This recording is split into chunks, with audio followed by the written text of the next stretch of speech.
Nexus Point was the biggest trading station in the galaxy. Ships from hundreds of worlds came here to buy and sell goods.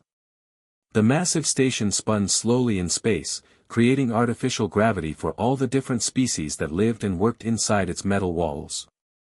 Market halls stretched for miles, filled with the sounds of alien languages and the smells of exotic foods from distant planets. In the main cargo bay, Zara of the Corvan Empire stood checking her weapons shipment. She was an impressive sight even among the diverse crowd of aliens. Her gray skin gleamed under the bright station lights, and crystalline bone plates covered her shoulders and arms like natural armor. At 7 feet tall with 4 powerful arms, she was built for war. Her people, the Corvans, were known throughout the galaxy as the fiercest warriors alive. Zara belonged to the highest warrior caste of her homeworld. She had never lost a fight. Her reputation stretched across dozens of star systems. Young Corvan warriors would travel for months just to watch her train. The scars on her arms told stories of battles against the galaxy's most dangerous creatures. Each mark was a badge of honor in her culture. Today she was delivering weapons to the station's security forces. It was routine work for someone of her status, but Zara took pride in every task.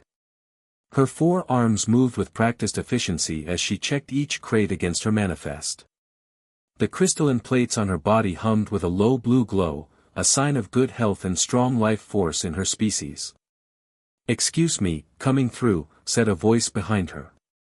Zara turned to see a human pushing a gravity cart loaded with supply boxes. The human was much smaller than her, maybe 6 feet tall with only 2 arms. His brown hair was messy and his work clothes were worn from years of use.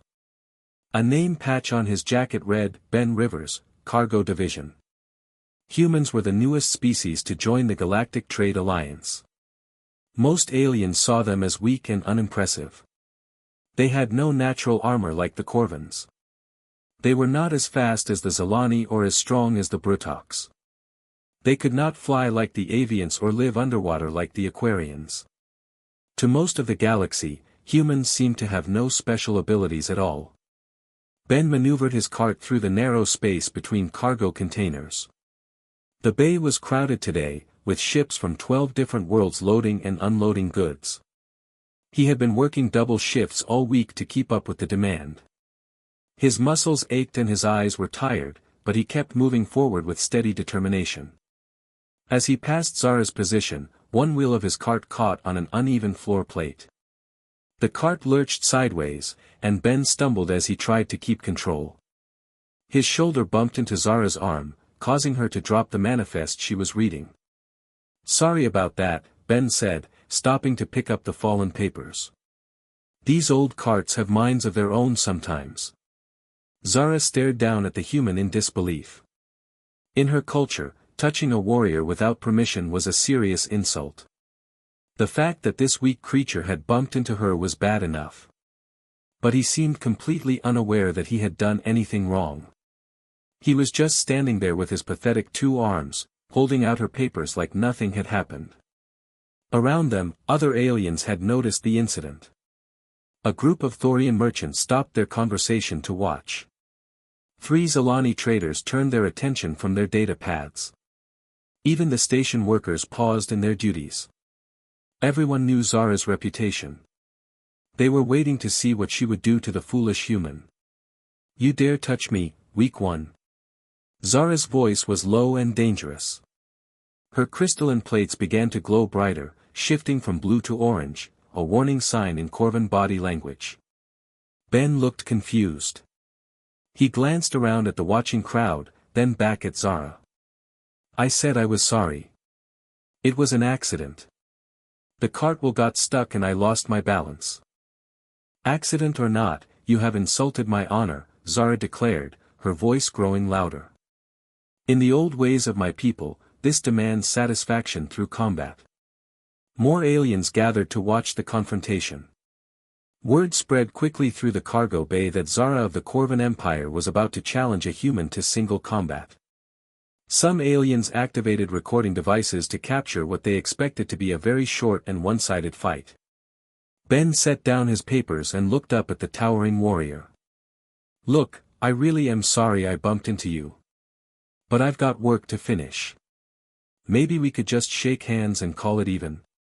The crowd murmured at his response. Shake hands? Did this human not understand what kind of danger he was in? Zara had killed opponents twice his size in formal combat. Her 4 arms could strike from multiple angles while he could only defend with 2. Her crystalline armor could turn aside most weapons while his soft skin offered no protection at all. Zara's orange glow intensified. You mock me further by refusing to acknowledge the seriousness of this challenge. Very well. I formally invoke the right of combat as recognized by galactic trade law. You will face me in the combat arena, or you will be marked as a coward who runs from honorable challenge. Ben scratched his head and looked around at the crowd again. Everyone was staring at him with mixtures of pity and curiosity. He could see they all expected him to back down and run away. That was probably the smart thing to do. Zara was obviously a professional fighter, and he was just a cargo worker who had never been in a real fight in his life. But something about the situation bothered him. The way Zara was treating him like he was nothing. The way the crowd assumed he would just give up without even trying. Ben had always been stubborn, even as a child back on Earth. When people told him he could not do something, it just made him want to prove them wrong. All right, Ben said finally. If you want a challenge, I accept. The crowd gasped. Several aliens exchanged looks of amazement. Had this human lost his mind? Was he suicidal? Even the bravest warriors from other species thought twice before facing a Corvan in combat. Zara smiled, showing her sharp teeth. This was going to be easier than she had expected. The human was apparently too stupid to understand how outmatched he was. She would defeat him quickly and publicly, demonstrating Corvan superiority to everyone watching. It would be a perfect example of what happened when weak species tried to stand against true warriors. Excellent, Zara said. We shall meet in Arena 7 in 1 hour. Standard combat rules apply. The fight continues until one participant yields or can no longer continue. But Ben held up his hand. Wait a minute. If we're going to do this, I want to suggest some modifications to the rules. Zara laughed, a harsh sound that echoed through the cargo bay. You think you can negotiate terms with me, little human? You are in no position to make demands.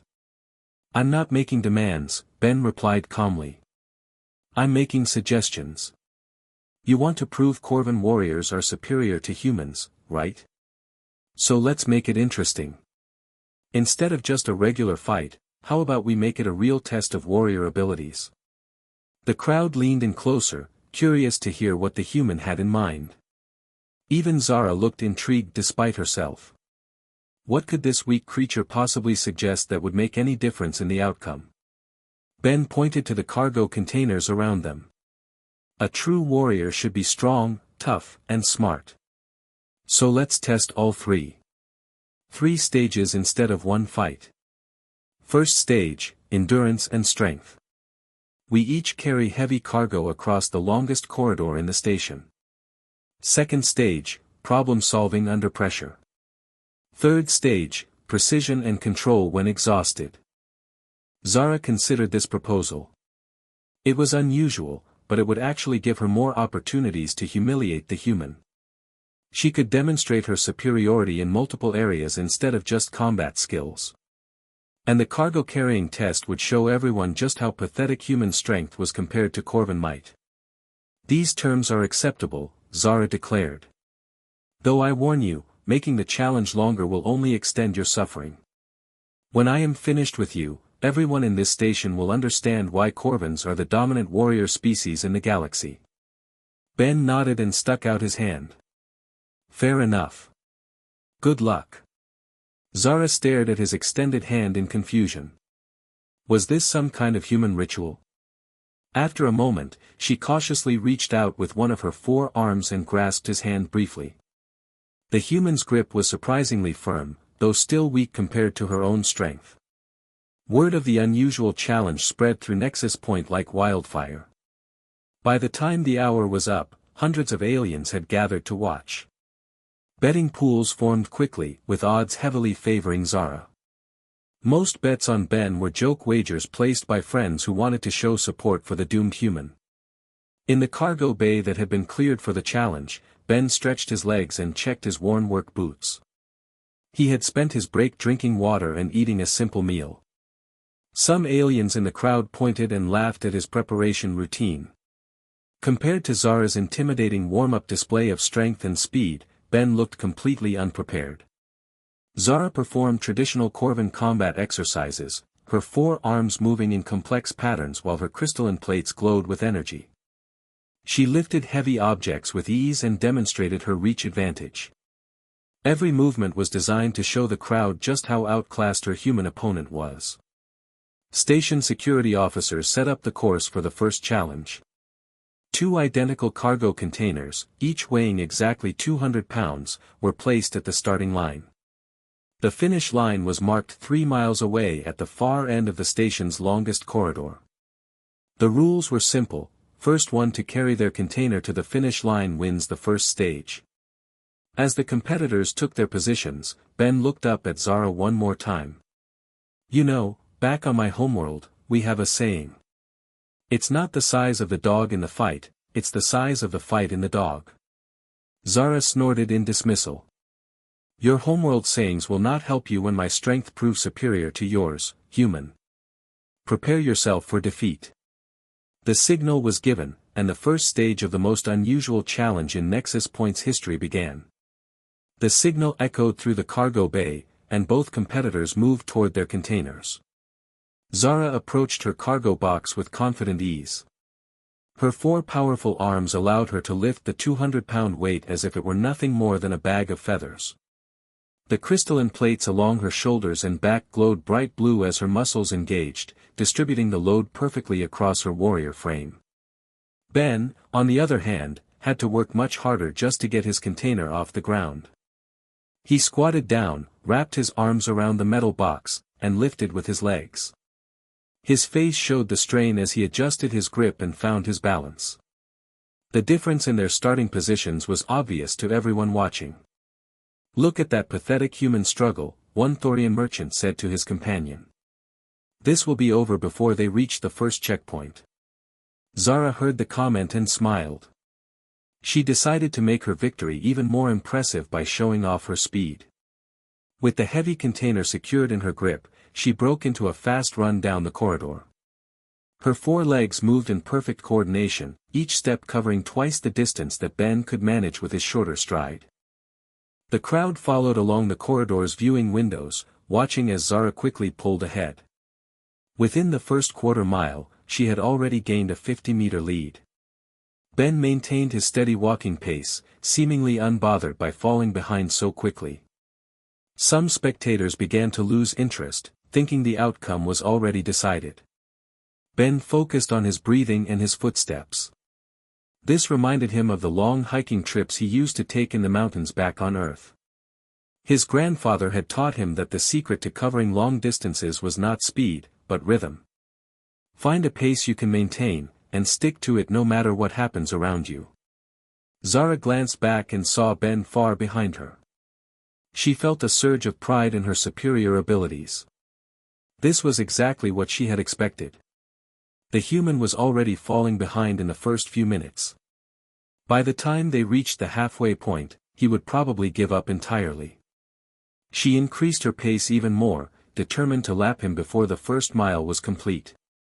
Her crystalline plates glowed brighter as more energy flowed through her system. The Corvan physiology was designed for explosive bursts of speed and strength. In combat, most fights were decided within the first few minutes. Her people had evolved to be devastating in short, intense confrontations. The corridor stretched ahead of them, lined with shops and offices where station workers had come out to watch the unusual race. Word had spread throughout Nexus Point, and aliens were gathering at every window and doorway to see the spectacle.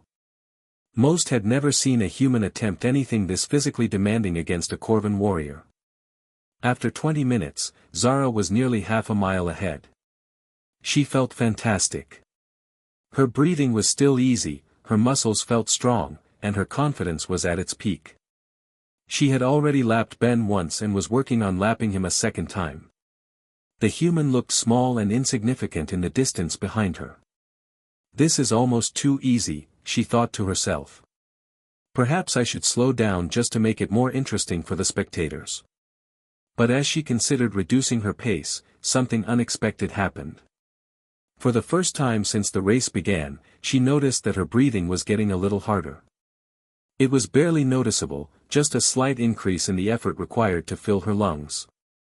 She dismissed it as nothing important and continued her fast pace. Ben, meanwhile, had settled into a rhythm that felt comfortable and sustainable.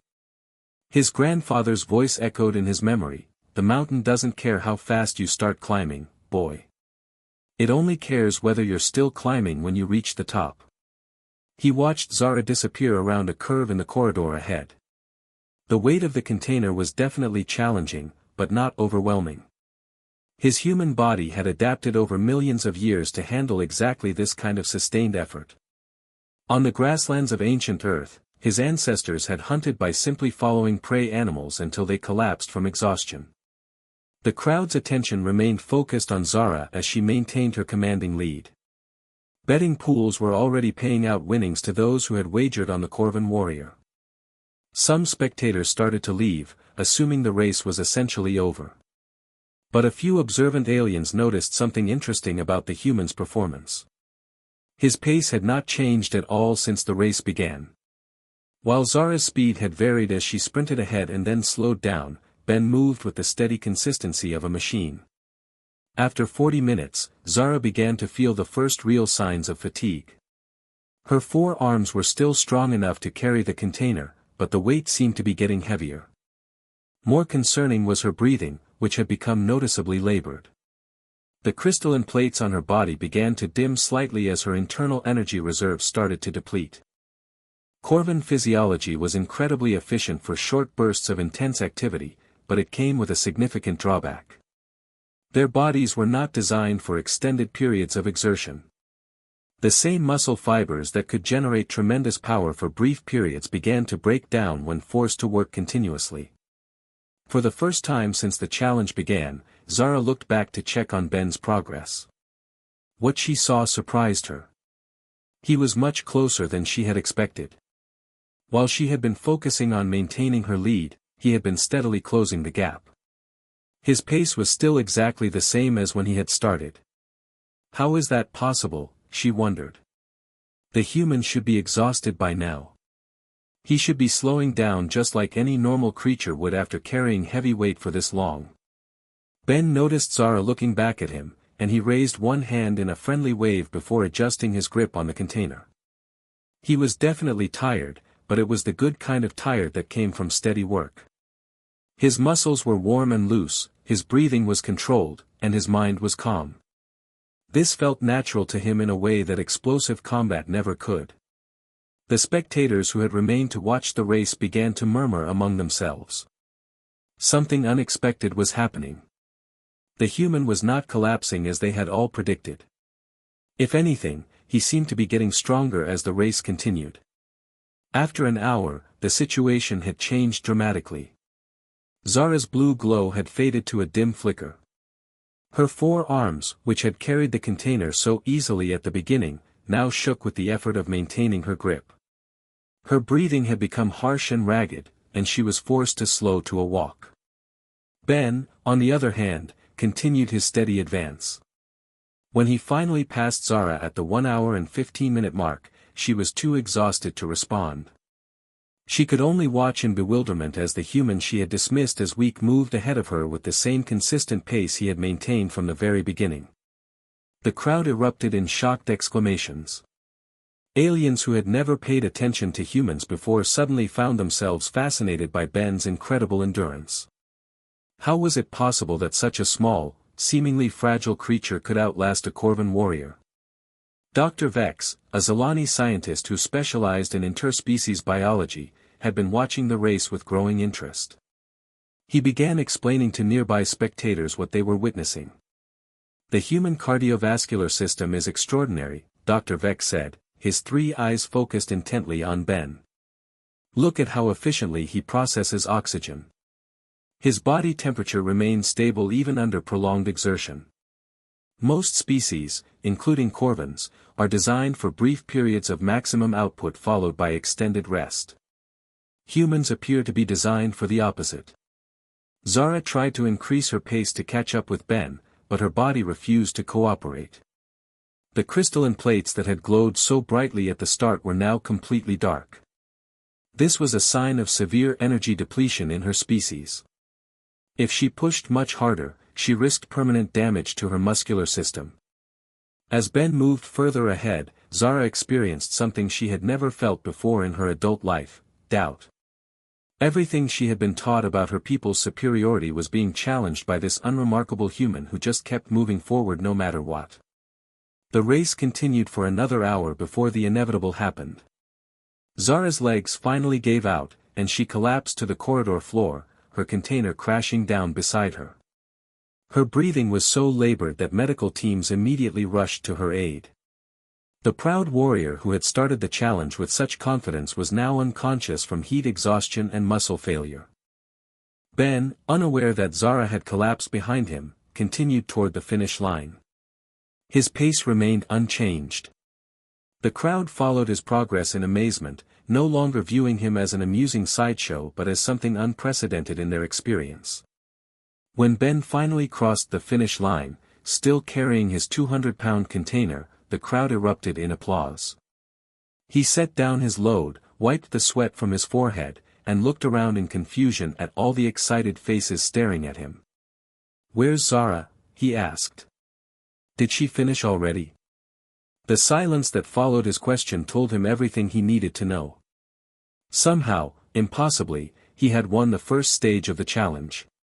The unstoppable human endurance that had allowed his species to survive and spread across Earth had just shocked the galaxy. The medical bay of Nexus Point was quiet except for the soft hum of alien healing technology. Zara lay unconscious on a specially designed bed that could accommodate her large corvin frame. Her crystalline plates, which had been dark when she collapsed, were slowly beginning to show faint traces of blue light again as her body recovered from the severe exhaustion. Dr. Keela, the station's chief medical officer, monitored Zara's vital signs with concern.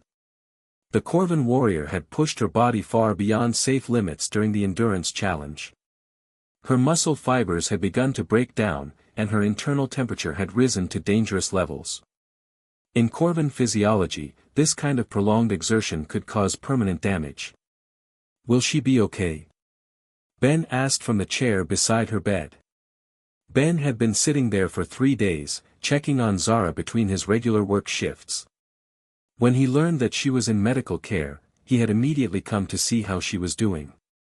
Most of the station's aliens found this behavior strange. Why would the victor of their challenge waste time caring for his defeated opponent? "Her body is healing," Dr. Keela replied, adjusting the medical scanner above Zara's bed. "But I have never seen a Corvin suffer this type of exhaustion before. Usually, their combat encounters end quickly, one way or another. This prolonged effort was completely outside their evolutionary experience." Ben nodded and took another sip of water from the bottle he always carried. During the 3 days since Zara's collapse, he had completed the remaining 2 stages of their original challenge. The second stage had been a complex mechanical puzzle that required patience and steady problem-solving skills. Ben had worked on it for 8 hours straight, methodically testing different solutions until he found the right combination. The third stage had tested precision and control while exhausted. Ben had to perform delicate assembly work on electronic components while his hands shook from tiredness. Most aliens watching had expected him to fail quickly, but Ben's human ability to maintain fine motor control even when fatigued had allowed him to complete the task successfully. Word of Ben's victories had spread throughout the station and beyond. For the first time in galactic history, a human had defeated a Corvin warrior in a test of physical and mental endurance. Alien scientists, military officials, and traders were all requesting meetings to learn more about human capabilities.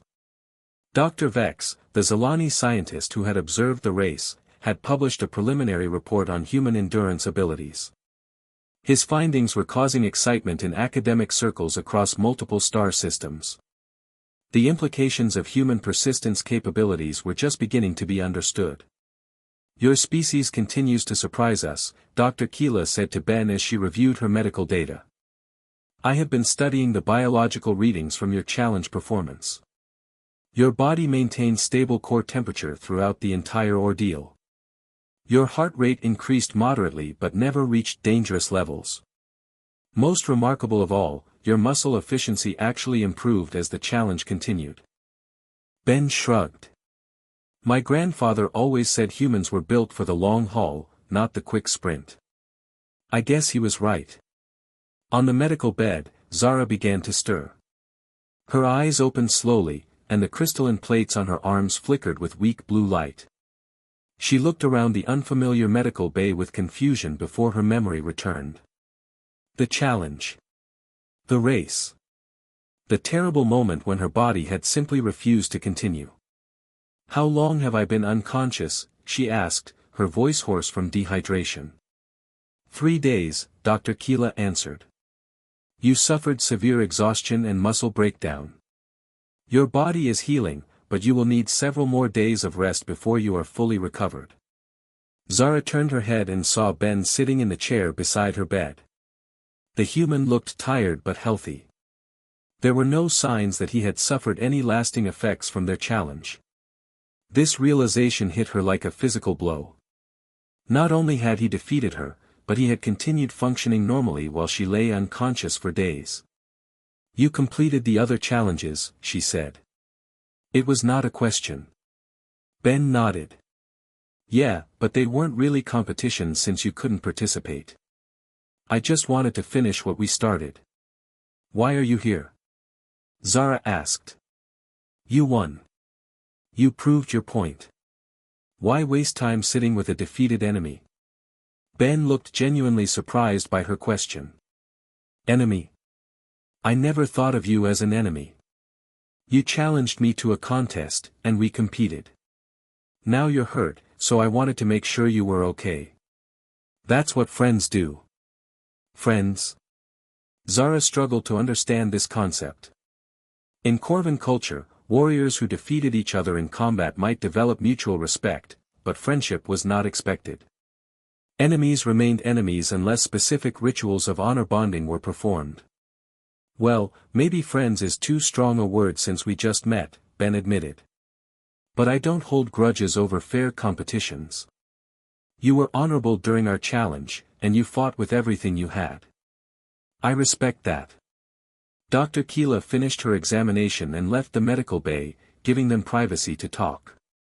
Zara studied Ben's face, looking for signs of mockery or deception. In her warrior culture, showing weakness was often met with contempt from stronger opponents. But Ben's expression showed only genuine concern and interest. "I do not understand your species," Zara said finally. "You defeated me completely, yet you show no pride in your victory. You display no dominance over me.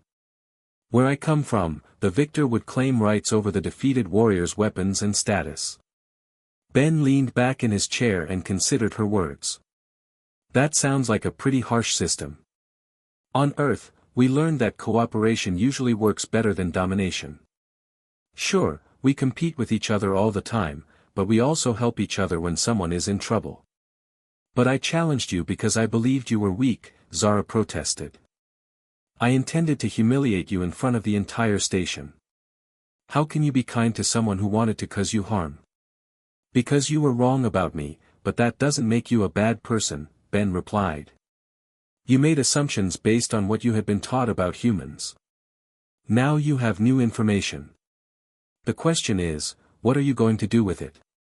Over the next 2 days, as Zara continued to recover, Ben visited regularly during his off-duty hours. He brought her water and simple foods that Dr. Keela had approved for her recovery diet.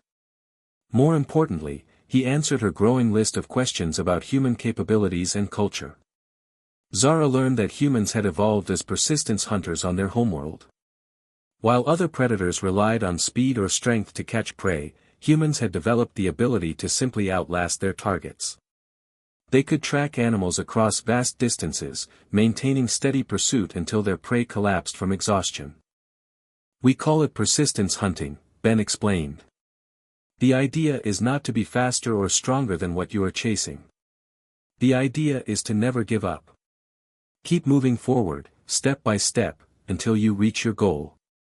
This explains your performance in our challenge, Zara said thoughtfully. You were not trying to defeat me quickly. You were simply maintaining a pace you could sustain indefinitely. Ben nodded. I knew I couldn't match your strength or speed at the beginning. But I figured if I could just keep going long enough, maybe I would have a chance. As word of their conversation spread, other aliens began visiting the medical bay to observe these discussions between the human and the Corvan warrior. Dr. Vex came to ask detailed questions about human biology. Thorian merchants wanted to understand human trading psychology. Even station security officers were interested in learning about human persistence techniques. On her final day in medical care, Zara made a decision that shocked everyone who knew her. She formally requested permission to study human endurance methods and asked Ben to teach her about persistence hunting techniques.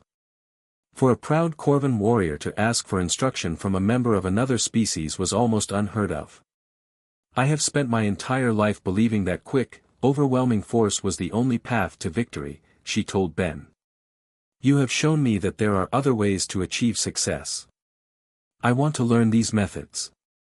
Ben was honored by her request but worried about the practical difficulties.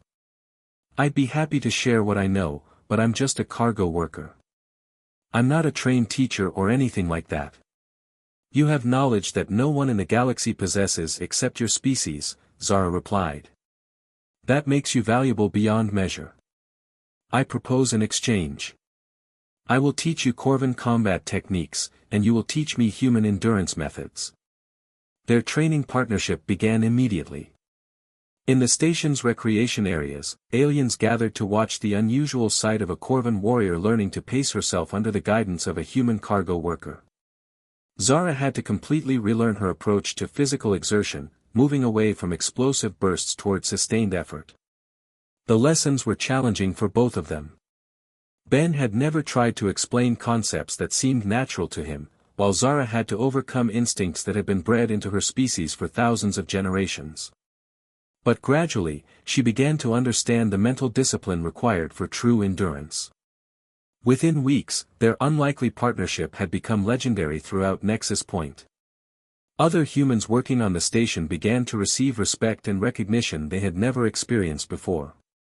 Alien employers started to understand that human workers could handle tasks requiring sustained effort much better than other species. More significantly, Zara formally petitioned the Galactic Trade Alliance to establish a new military unit called the Endurance Corps. This elite group would handle long-term missions that were too demanding for traditional forces. She recommended that humans be recruited as training specialists and senior advisors for this new organization. The first class of Endurance Corps trainees included members from 12 different species, all learning human persistence techniques under Ben's supervision. What had started as a simple cargo bay accident had evolved into a fundamental shift in how the galaxy viewed human capabilities. As Ben watched Zara successfully complete her first long-distance endurance trial, he reflected on how much had changed since their first encounter. The proud warrior who had once seen humans as the weakest species in the galaxy had become one of their strongest advocates. You know, he said to her as they cooled down after the trial, my grandfather would have loved to meet you.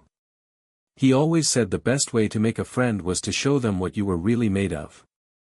Zara smiled, her crystalline plates glowing with healthy blue light. Your grandfather sounds like he was a wise human. I would be honored to hear more of his stories. Their friendship had proven that understanding between species was possible, even when it began with conflict. The galaxy was learning that humanity's greatest strength was not any single ability, but their refusal to give up when others would quit. It was a lesson that would change interstellar relations for generations to come.